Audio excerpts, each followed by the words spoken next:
नमस्कार, आप देख रहे हैं न्यूज फॉर नेशन और मैं हूं शुभी आपके साथ। बिहार में विधानसभा चुनाव का आगाज हो चुका है और इस बार मुख्य तौर पर लड़ाई महागठबंधन वर्सेस एनडीए में है।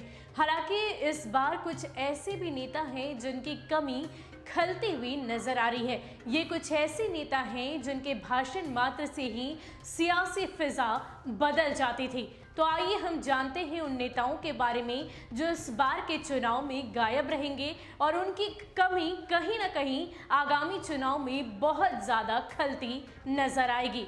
कोरोना संक्रमण के बीच हो रहे बिहार चुनाव का माहौल पहले से ही फीका फीका है। इस बार ना तो बड़ी बड़ी रैलियां होंगी और ना ही चुनाव शोर की गूंज लोगों के कानों में सुनाई देगी। चुनाव प्रचार के नाम पर सिर्फ वर्चुअल रैली और 5 लोगों के साथ जनसंपर्क करने की इजाजत ही चुनाव आयोग ने अभी तक दी है। हालांकि अब कुछ और रैलियों की इजाजत देने की बात कही जा रही है। इसके अलावा मुख्यमंत्री नीतीश कुमार की चुनाव प्रचार में मौजूदगी रहेगी, लेकिन बिहार के आधा दर्जन बड़े नेताओं की आवाज चुनावी समर में नहीं सुनने को मिलेगी, जो पिछले 5 दशक से बिहार की सियासत की धुरी बने हुए थे।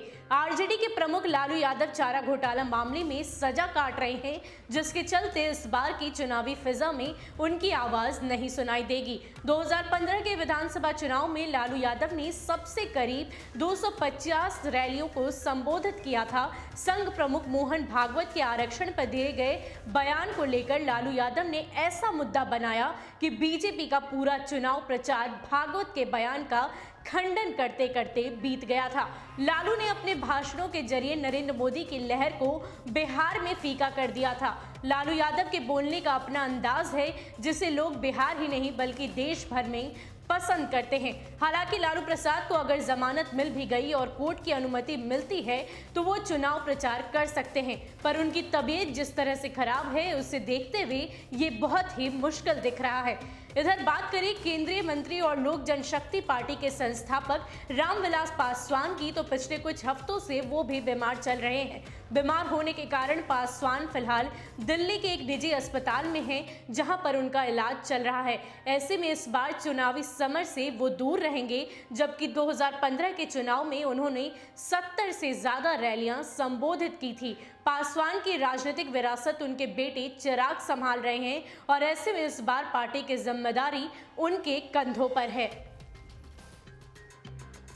ओबीसी सियासत के बिहार में दूसरे चेहरे पूर्व केंद्रीय मंत्री शरद यादव हैं, जिनकी आवाज इस बार के चुनाव में नहीं सुनाई देगी। शरद यादव काफी दिनों से बीमार चल रहे हैं और दिल्ली में उनका इलाज चल रहा है, जिसके चलते वो चुनाव मैदान में नहीं दिखाई देंगे।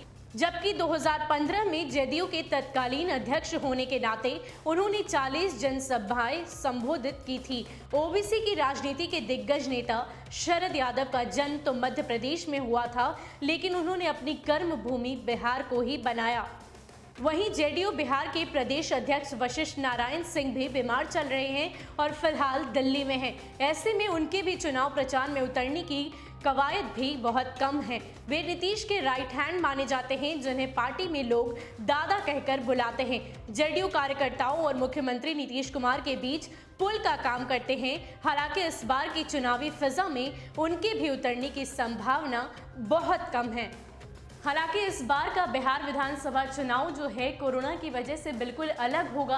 रैलियां भी बिल्कुल अलग तरीके से होंगी। इसके लिए कई सारी गाइडलाइंस भी दी गई है और इन सब के बीच लोगों को इन दिग्गज नेताओं की कमी भी खलती महसूस होगी, जो सिर्फ अपने भाषण मात्र से ही सियासी फिजा बदलने की ताकत रखते हैं। फिलहाल के लिए इतना ही। ऐसे ही अपडेट्स के लिए आप हमारे साथ बने रहिए और देखते रहिए न्यूज़ फॉर नेशन। नमस्कार।